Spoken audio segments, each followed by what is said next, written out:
Hi everyone, I'm Rincey and this is Rincey Reads. Today I'm here to talk about The Seven Daughters of Dupree by Nikesha Elise Williams. This is a book that came out earlier in 2026 and I've had sort of on my radar ever since I first heard about it.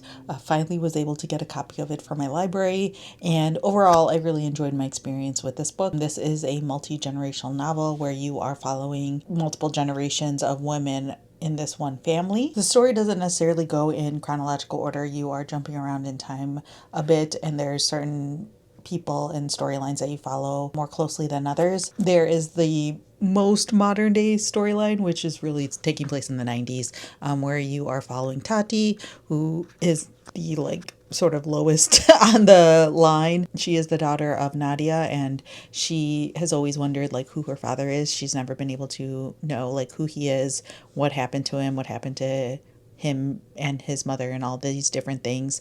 And then there is her grandmother Gladys, who also is very tight-lipped about the past and the things that have happened in the family, and the reasons why she moved to Chicago from Alabama. There is Gladys's mother Ruby, and then Ruby's mother was Jubilee, and you sort of see all these generations of women and the things that have happened to them, the traumas that they've gone through and things like that. You see sort of how generational trauma runs through a family. You see sort of the difficulties that Black women have experienced and continue to experience. You see sort of these women who are trying their best to make their lives as good as possible, but the hurdles that they have to come across and just their own sort of beliefs about what is good and not for them. And it's also just about the connections that they all have to each other, whether or not they realize it or not. There is this running curse in this family as well, where the women in the family are unable to bear sons. If they do have a son, or they're pregnant and it is a boy, usually they end up miscarrying in some sort of way, whether it's early on or later on in life, like delivering too early and things like that, and the baby doesn't survive. Most of the time they miscarry pretty early on and bleed pretty heavily, and they're only able to birth women, I should say, and usually they only end up having one child because of these traumatic events of having major miscarriages and things along those lines. So yeah, that's kind of just a really high level summary of what's going on in this book. Like I said, really enjoyed my experience with this book. I think I gave it around a 4 out of 5 stars. I had pretty high expectations going into this one because I've heard so many people raving about this book.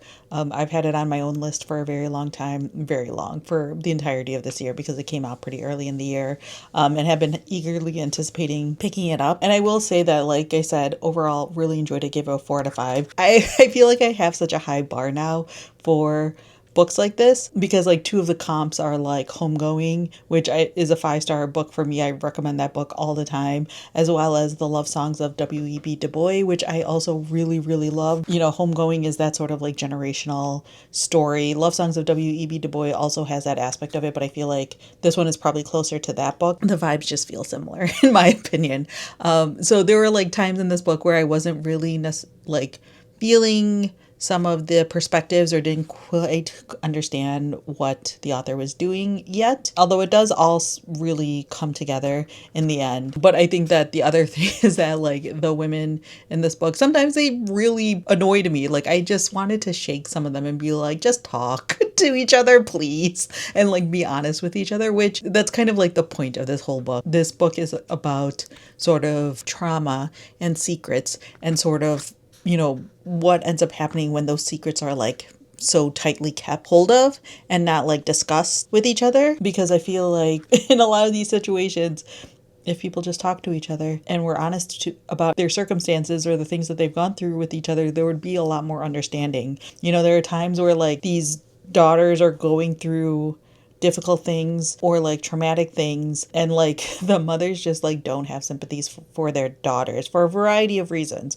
some of which I completely, not that I am okay with, but I can kind of understand, based on their own experiences. They've either hardened themselves to the world and to each other and even their own daughters, or because they expected more and better from their own kids, and therefore that disappointment comes out in ways that are very angry. And so those sorts of things can be really frustrating as a reader because you just want these people to like do better for each other and be there for each other. And like, I just wanted to be like, you get what's happening, you hard-headed people.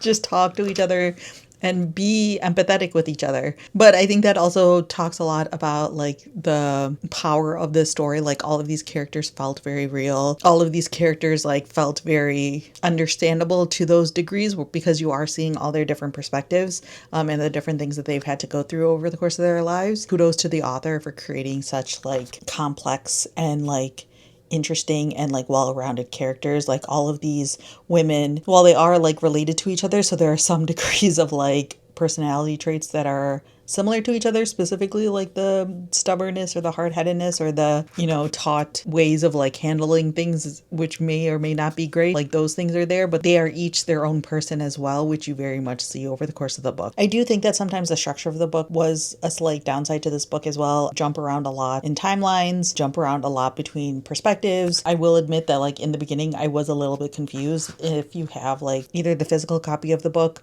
or like an ebook copy of the book, there's like a family tree, and I definitely like flipped back to that a number of times, especially at the beginning of the book where I'm still getting to know the characters and trying to understand like where they fell within the family tree, because I don't know if that's like necessarily the most clear, especially for like some of the older generations. I kept getting confused about like who was whose kid and all of that stuff, and like where we were in the timeline, like what year it was and things along those lines to kind of understand what was happening. So I can imagine that like if I was listening to this on audio or something along those lines, like it might get a little bit confusing. I think it's like one of those things that like in the beginning feels like a lot, but then eventually you learn the characters and you figure out their storylines and stuff like that, and it gets easier as you continue on. But I can see like those beginning parts like losing people because of that structure and the timelines and things along those lines. I will say like this book has a lot of difficult topics that it talks about, as you can imagine, with a book that deals with people who were slaves and going through the various discriminatory things that happen in the over the course of the United States and continue to happen. Yeah, some of this is difficult to read, but one of the things I did like about this book is the fact that like the family owns their own land, and specifically like the women of this family. You find out pretty early on that someone dies and basically leaves their land to the like first generation of these like daughters, and that land stays in the family for the rest of their lives and for like generations and things along those lines. And so like while there are sort of like the quote unquote stereotypical plot points that this book hits, there's also like this sort of detail that I thought was really nice to see, of seeing like Black women, especially in this family, owning land, you know, having people working for them, passing this land along, having this inheritance and things along those lines, a place for them to return to and things like that. You don't get to see that quite as much in media, I feel like. That was like one aspect that I really appreciated in this book. So yeah, overall, if you haven't had this book on your radar and you are a fan of like historical fiction, if you enjoy multi-generational novels, anything along those lines, then I would definitely put this one on your list to check out if you can. So yeah, those are my quick thoughts on The Seven Daughters of Dupree. Let me know down in the comments below if you've read this book, what your thoughts were on it, or if you have any questions or comments, feel free to leave that down in the comment section as well. So yeah, that's all I have for now, and thanks for watching.